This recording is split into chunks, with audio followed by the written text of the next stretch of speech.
to a standstill. But in a situation where PDP has always been in the majority in all of the National Assembly, in a situation where the government is in power, it is difficult to effect a change easily. Now, the truth of the matter is that the president of Nigeria is the most powerful president in the world. He appoints even the DPO, the divisional police officer. He appoints all the judges. The president does not appoint the DPO. That will be an exaggeration. Sorry, please. You need to understand that the IG will do that, but the excuse me. Let me explain what I have just said to you. It's simple. Okay. The president appoints the IG. The president appoints commissioners of. Go and look at the list. Now he delegates these powers to commissioners of police. Yes, I mean that's true. If a man appoints you in government, definitely your subordinates are appointed by him. Now, even the judiciary is not free from the ambit of the executive. The point I'm trying to say is that unless you have power at the federal level as it is presently constituted in Nigeria now, it is difficult to effect so many changes. The clear example is the issue of power. And you have seen what is happening in the area of power. As far back as 1999, the Action for Democracy, AD government of Lagos State, had gone so far ahead to provide steady power supply. And you know how difficult it had been for them. Look at what happens in Lagos State, even on federal roads. Constructing roads. No, there are blockages in this. What is contained in the manifesto? Exactly. Okay, sorry, before you do that, yes. I understand we've got another caller, Banji, calling in from Ghana, actually. Good morning, Banji. Good morning, Banji. You're going to have to switch off or reduce the volume of your television set or whatever device you're using to watch us so that you can focus on us rather than... I think we've just lost him. Next time, anybody who's calling, please, you need to reduce the volume of your television set or else you will have a reverberation that distorts what you're hearing. The manifesto of APC. Let me just read a clip for Clem.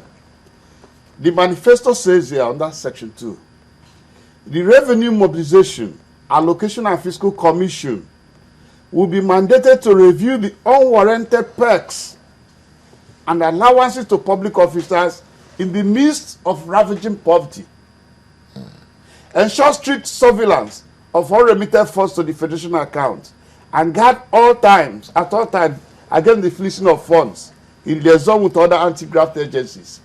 As I said earlier, we had made these copies, but we said until the INEC finishes the registration process, we cannot distribute.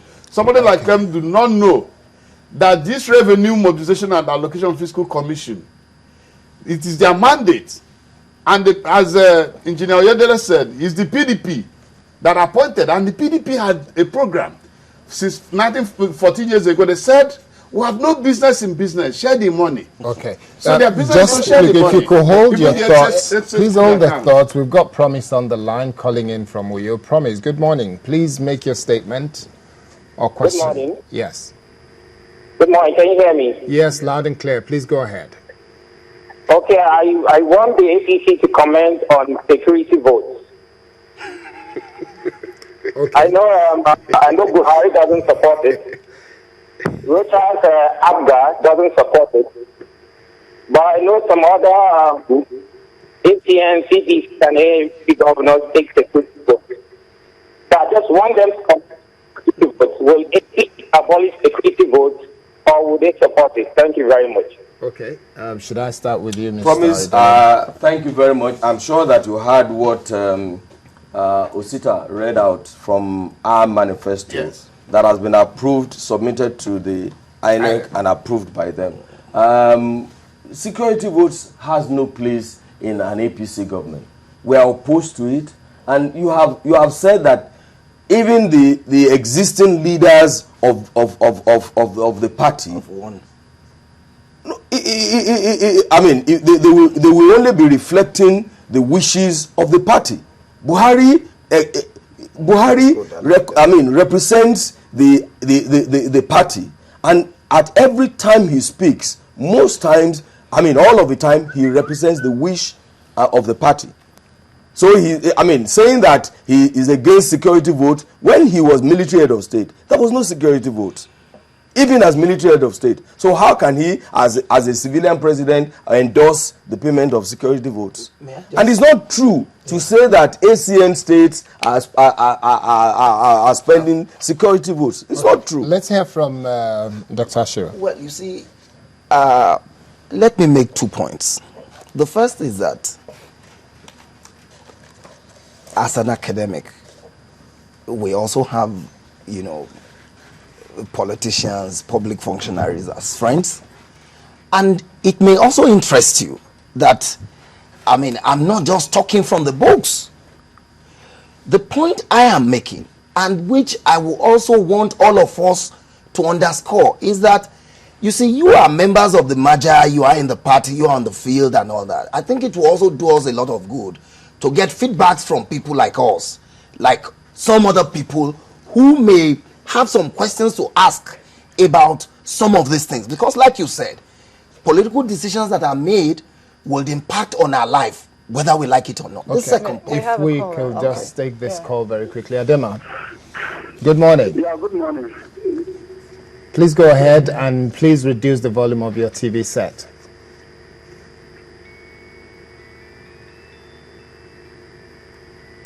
Adema? Well, looks like we've lost you. Okay.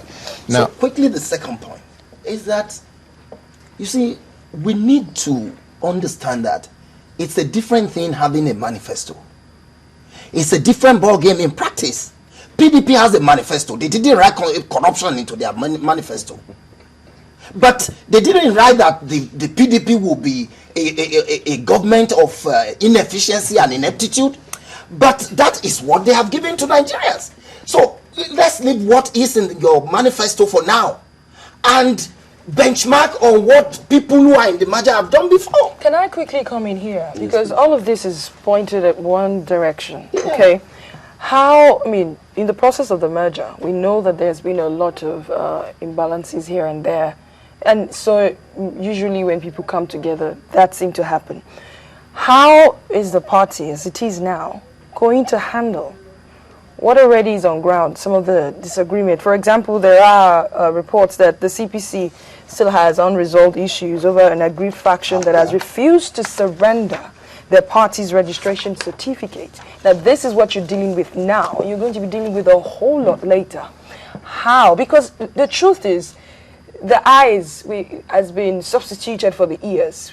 They're done listening to what any politician has to say. They want to see what you're doing. Adishewa, let me correct this information because I was a member until 2 days ago when the party stopped to exist. I was a member of the Board of Trustees of the Congress for Progressive Change. The certificate of the party is not with any other person apart from the constituted and legal authority of the party.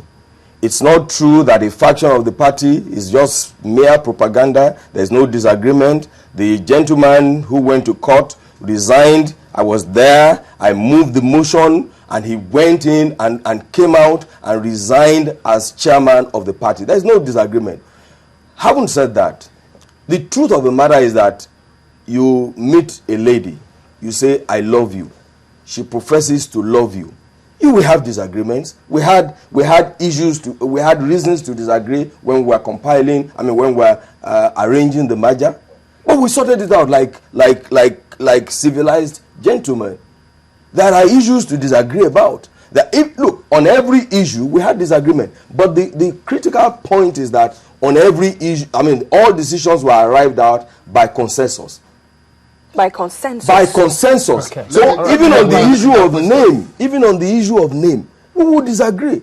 We'll go back into our coves. We'll come back and reason with each other and agree on manifesto, on logo, on everything. We agreed. So if we can agree on those funny issues, what else is going to split us? All right. Look, this is the wish of the people, of the few people who are our enemies. But the truth of the matter is that what is uppermost in our mind is the welfare of Nigerians. Therefore, we have taken a decision to subsume our own personal interest for the larger interest of Nigerians. Most of us are accomplished people.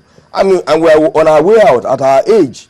We're on our way out. But we must leave a legacy for the generation that is coming before us. Thank you very much. So, Osita Okechukwu, your final word, let's use it to focus on those who are saying to us here, because I can see a lot of tweets coming in.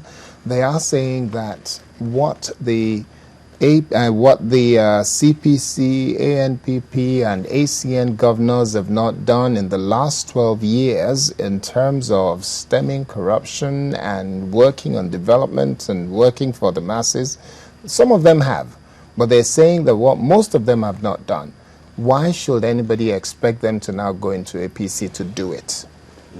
That's your final word. Our final word is that the APC had drawn a charter and a covenant, a social contract with the Nigerian people, on which an APC government will be held liable for. That is our manifesto. It's our charter, it's our covenant, it's a social contract. It's not about platitudes. The change will mean in slogan is real change. We're not talking change as a platitude. We're saying that if we don't change, this is a country with a population of 160 million, 60% of which is below 40, which means we are blessed with a younger generation that we must fend for, that we must reposition the country to remain true giants of Africa, that we cannot be giant of Africa. It will be a big takeover and a small shilling. So that we need to be true giant of Africa, and we can only be that when we invest public funds in critical infrastructure. Okay. That we can't do like the PDP that say they have no business in government. Okay, Dr. Ashiru, now, very quickly, your final word, can you focus it on responding to the points that have been raised and say to us, do you have any hope for a political party that has merged from several? Well, let me go back to where I started from. Okay. The first comment I made is that the birth of APC is a welcome development in Nigeria's civil rule. Thank you very much. People say we have democracy. I disagree. What we have now is not a democracy, but that's a debate for some other day. But I'm saying that as lofty as this may be, the APC must focus on a number of issues. One, internal democracy, how they're going to choose who eventually will become their flag bearer, can make or mar the party and dash the hopes of Nigerians. And much more importantly, the APC should focus on building, strengthening institutions and not individuals. This resort to Buhari, 12 million people, Ashiwaju, mass, it should not be about individuals. It should be, democratic strengthening is about building institutions, restructuring the polity, looking at the nature of our politics. The winner takes all kind of politics that we play is incongruous with the nature of our society. APC is not talking about that. All they are interested in is in 2015. So what I'm saying is that lofty idea, the birth of the party as a party that can give challenge to the PDP behemoth.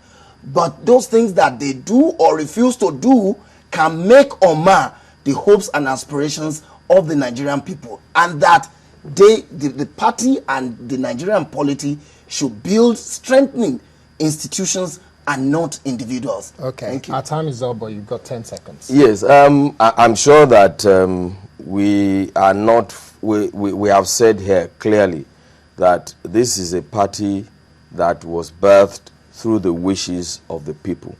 We have people who represented the party at various times, or the constituent parties at various times, but they are not the ones where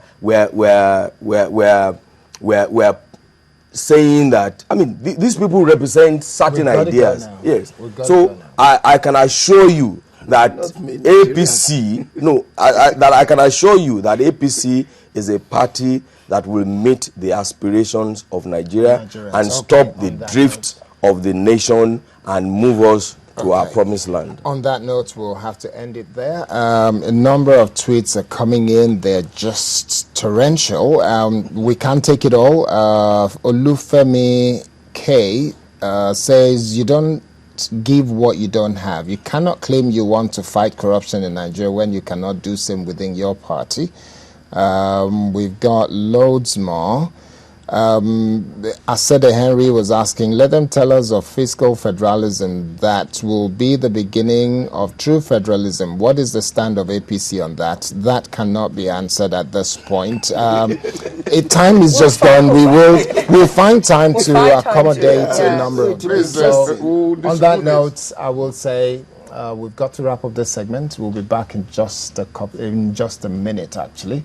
So grab yourself a nice cup of tea or whatever you like to drink, and then we'll be back. Thank you very much. We've had with us Osita Okechukwu, who has been a member of the Joint Merger Committee of APC. I understand that body doesn't exist anymore since the party has come into formation. And then sitting next to him is Dr. Dele Ashiru, a political analyst and lecturer of political science at Unilag. And then on this side is Mr. Ife, or Engineer Ife Oyedele, who has also been a member of the Joint Merger Committee of APC and was on the board of trustee of the defunct CPC. Thank you very much, gentlemen. And we will be back in just a minute. Please join us again.